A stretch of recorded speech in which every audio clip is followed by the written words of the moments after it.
The end time is coming. In the past 2 years, that proclamation has resulted in an exodus from Sioux Falls. Dozens of area residents have moved to Florida to live the end time away. Awaiting the end tonight, photographer Bruce Gronseth and reporter Jessica Armstrong begin a 4-part series about a religious sect that many claim is a cult. Jessica? Steve, the sign is gone, this building's sold, the Bibles are packed away. With the exception of a handful of people, End Time Ministries has left Sioux Falls. But the group leaves behind a feeling of sadness and a very real fear. We believe the Word. We're going to stand on it, regardless what man says, what they think. 18 years old, a senior in high school, Joni Clark was looking for a deeper spiritual closeness. After a few years of searching, she and her fiancé Gary Cook felt they found it in brother Charles Meade. Joni, Gary, and others in their group changed. By the mid-70s, they had cut off all ties with their parents. The way that Meade presented these doctrines to us was that you would be sinning if you questioned. And so we became afraid to question him. We wanted to believe in him. Now divorced, Joni attends college and works part-time. After 13 years in the group, Joni Cook is starting over. She's left End Time Ministries. As Joni adjusts to a new life, so too do her 4 daughters. Cinderella, brush my hair. Cinderella, tie my bow. 2 years ago, Cinderella wouldn't have been welcome in the Cook home.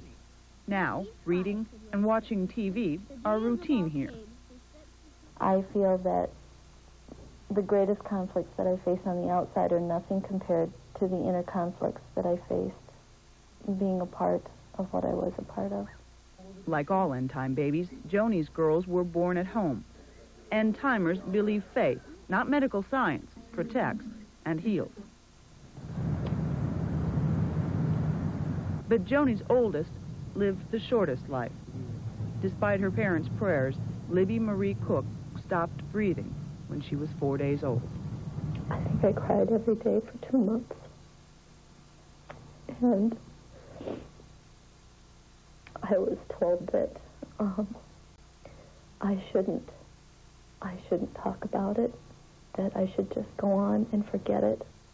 It's only now, 10 years after her baby's death, that Joni's been able to let Libby sleep. Oh, you're so big. But she fears that in time, it won't only be end-time babies that are put to rest. One of my fears is that if he feels that he's losing control, or should he become ill himself, that he may think that it's time to take everybody with him. Now, Joni fears this may end up in tragedy, another Jonestown. She says that the people that moved to Florida moved there with very much the same mindset that those who followed Jim Jones a decade ago. Joni fears that Charles Meade himself may decide when the end time should come. Steve? Jessica, what's the power that seems to draw people to organizations like this? I'm not sure if I heard you right, Steve. We're having some problems here. The fear with this is again the tragedy that we don't know how much control Charles Meade has over these people. There's also some concern about deaths in the group, as we said with Libby's daughter. The people don't believe in medical science, so we don't know what will happen. Now tomorrow we'll take you to Lake City, Florida. We'll tell you more about the group. We'll show you where they live and what the concerns of the people are in Lake City, Florida. Okay, thank you very much. KELOLAND's Jessica Armstrong. Incidentally, we've had a lot of interest in those stories even before they aired. We will repeat it, and each segment tonight at 10. Doug? Cancer. It's a disease that 1 out of every 4 of us will have to deal with, especially as we get older. Transmission. Commercial-grade engine.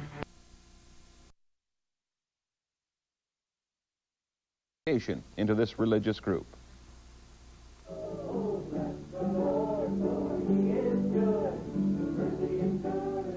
Not long ago, the lot outside End Time Ministries in Sioux Falls was filled on weekends.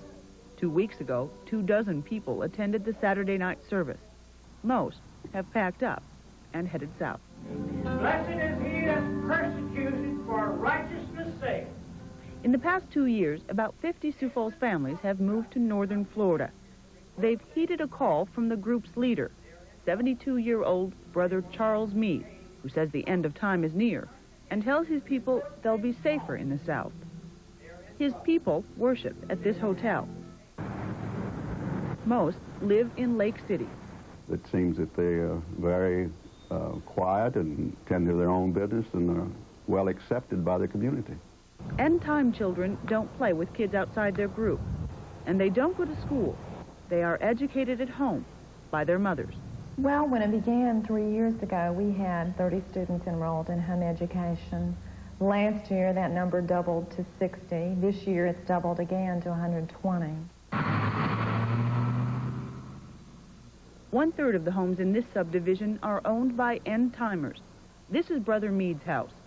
Second in charge, Gary Cook, lives across the street.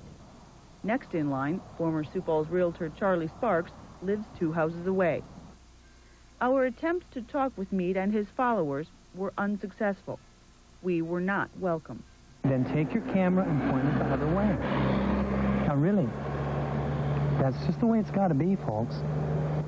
Most residents here in Southwood Acres refuse to talk to us on camera. They say they fear retaliation from their end-time neighbors. But there is some uneasiness here. At least one man has armed himself in fear of the unknown. And there is growing criticism about their neighbors' practices and beliefs. 4-day-old Michael Boehmer bled to death last month. He died after his parents' attempts to heal him through prayer failed. That violates the conscience of many people in this town. I haven't talked to anybody that feels that was correct for these people in this family to allow this child to die. I don't think I could tolerate having a neighbor that would have a death with a child simply because they didn't go to the doctor. I couldn't tolerate that, no. Tomorrow, moral and legal questions about end-time death. Jessica Armstrong, KELOLAND News, Lake City, Florida. You're sure you're out of shape and know you should exercise, but where do you start?